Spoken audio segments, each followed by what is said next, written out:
मोदी सरकार की 9 लाख वक्त संपत्तियों पर नजर है और ये हम इसलिए बता रहे हैं क्योंकि मोदी सरकार ने जो ऑनलाइन डिजिटल पोर्टल शुरू किया है उसे वह 9 लाख संपत्तियों को हासिल कर लेना चाहती है।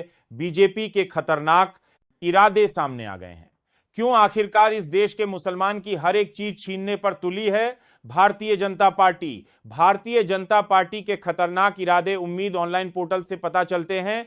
यह 9 लाख संपत्तियां वक्त की है और वक्त की संपत्तियों पर मोदी सरकार की नजर बहुत पहले से है। आगे बात करेंगे दोस्तों, लेकिन उससे पहले अगर आपने अब तक हमारे नए news channel Ravish news join को सब्सक्राइब नहीं किया है तो कर लीजिए और पास में आपको ज्वाइन का बटन दिखाई देगा, उसको दबाकर ज्वाइन कर सकते हैं। यह छोटा सा अमाउंट है हमारी पत्रकारिता को सपोर्ट करने के लिए, तो इसको ज्वाइंट बटन को जरूर ज्वाइन करें, इससे हमारी बड़ी मदद हो जाएगी। और कमेंट बॉक्स में जरूर बताइए आप किस देश किस राज्य से हमारे खबर देख रहे हैं और अगर आपका कोई टॉपिक है तो आप हमें बताइए है, आप साथ की सकते हैं, हम उसे टॉपिक पर भी वीडियो बनाएंगे। तो चलिए बात करते हैं वक्त की संपत्ति पर। दोस्तों, मोदी सरकार की नजर इन संपत्तियों पर बहुत पहले से है। वह बहुत पहले से तक लगाए बैठी थी कि कैसे मुसलमान की इन संपत्तियों को अपने अंदर में लिया जाए और मुसलमान को एक और जख्म दिया जाए। हालांकि मोदी सरकार हमेशा से यह कह रही है कि यह बिल बहुत अच्छा है,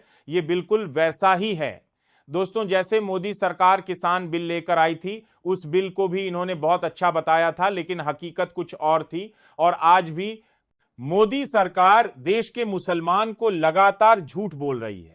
अब लोग सवाल उठा रहे हैं कि जब यह फैसला सुप्रीम कोर्ट के पास है तो फिर मोदी सरकार पहले से यह सारी चीज क्यों कर रही है? क्या सरकार को पता है कि फैसला उसके पक्ष में ही आने वाला है? क्योंकि अगर ऐसा सरकार को पता है कि फैसला उसके पक्ष में आएगा तो फिर यह देश के लोकतंत्र के लिए बहुत खतरनाक है। इससे पहले भी मोदी सरकार ने कई ऐसी चीज की है जिस देश की भावना आहत हुई है। देश में हिंदू मुसलमान हुआ है और कई बार यह साबित हुआ है कि मोदी सरकार सिर्फ मुसलमान के लिए ही कानून बनाती है, चाहे लव जिहाद हो, धर्मांतरण हो या कोई और कानून हो। हर कानून मुसलमान के ऊपर ठोक दिया जाता है।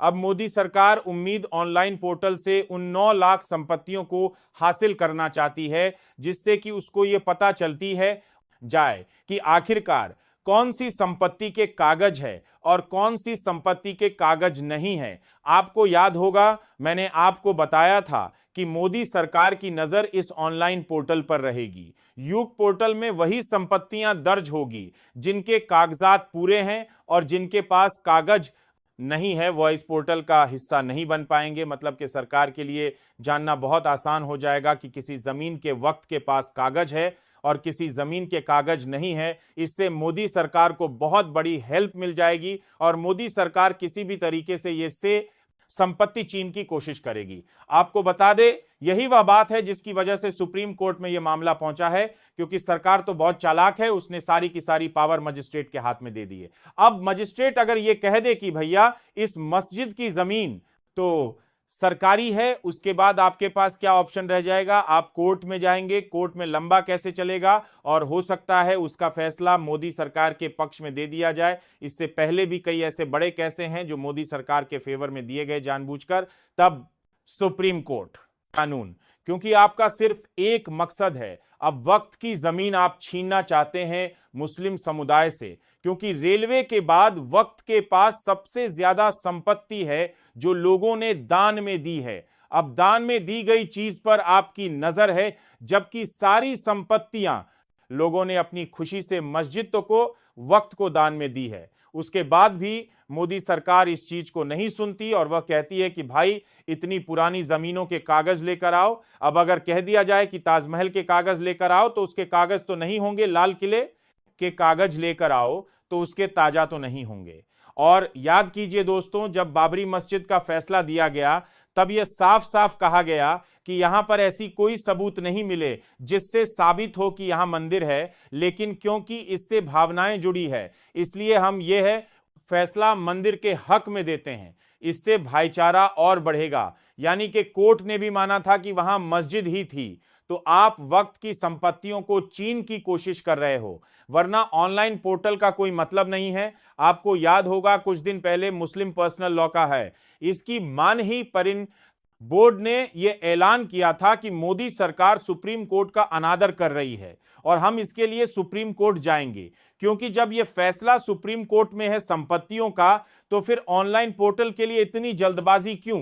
क्योंकि यह फैसला जस्टिस खन्ना के पास था। और दोस्तों, सब जानते हैं कि अगर यह फैसला मुसलमान के खिलाफ दिया गया तो इसका मतलब यह साफ हो जाएगा कि आप देश के संविधान को नहीं मानते और सुप्रीम कोर्ट भी देश के संविधान को नहीं मानता। यह मान लिया जाएगा अगर यह फैसला बीजेपी के हक में गया तो, क्योंकि आर्टिकल 26 ये कहता है कि आप वक्त की किसी भी संपत्ति को या फिर उसकी मेंबर्स में आप किसी अन्य धर्म को नहीं ला सकते, क्योंकि ये देश के संविधान के खिलाफ। देख लीजिए, सिर्फ एक धर्म के लिए ही कानून क्यों बनाया गया? क्योंकि मोदी सरकार की मंशा साफ है, वह देश से सारी संपत्तियां छीन लेना चाहती है उन लोगों से जिन्होंने मस्जिद यतीम खाने के लिए दान में दी है, और इसी से मोदी सरकार की असलियत भी जनता के सामने आ ही जाती है, चाहे यह सरकार कितना ही कहे कि सबका साथ और सबका विकास। लेकिन सच्चाई यह है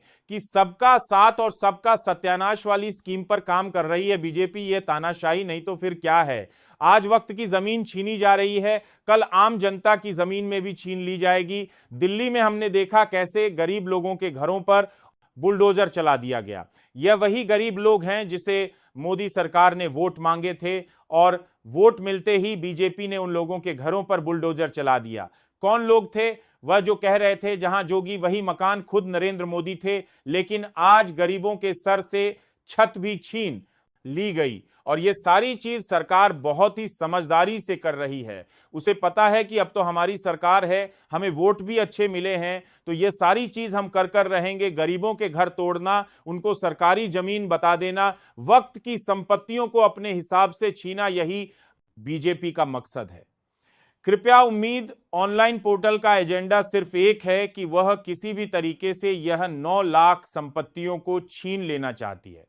और यह सवाल बार बार उठ रहा है कि आखिरकार जब सुप्रीम कोर्ट इस पर फैसला कर चुका है, फैसला सुरक्षित है, तो किजूनी काबीने का इतनी देरी क्यों लग रही है? फैसले को अनाउंस कर देना, क्या मोदी सरकार देख रही है कि इससे माहौल कैसा बनता है? अगर इस पर हंगामा नहीं हुआ तो हम किसी भी तरीके से इस फैसले को अपनी तरफ लेंगे, क्योंकि दोस्तों, वक्त संपत्तियां सिर्फ उन्हीं लोगों के लिए है जिन लोगों को दान दी गई है। और दोस्तों, आप समझिए, मुस्लिम कम्युनिटी में किसी और धर्म के लोगों को घुसेड़ने का मतलब साफ है। क्या आप उनके धर्म में हस्तक्षेप करने की कोशिश कर रहा है? जब आपसे पूछा जाता है कि क्या आप मंदिर की कम्युनिटी में मुसलमान को लेंगे, तब आप बड़े आराम से मना कर देते और कहते हैं कि यह मामला तो राज्यों का है। अगर वह मामला राज्यों का है तो फिर वक्त का मामला भी राज्य का ही हुआ। फिर यह दोहरा चरित्र क्यों मंदिर के नाम पर आप डर जाते हो? क्योंकि आपको पता है आपका वोट बैंक आपसे नाराज हो जाएगा और मुसलमान को तो आप इतना ही परेशान करो, आपका कोई कुछ नहीं बिगड़ने वाला। यही बीजेपी की सोच है, लेकिन कब तक आज सत्ता में है, कल नहीं होंगे। तो यह जानकारी आपको देना बहुत जरूरी थी।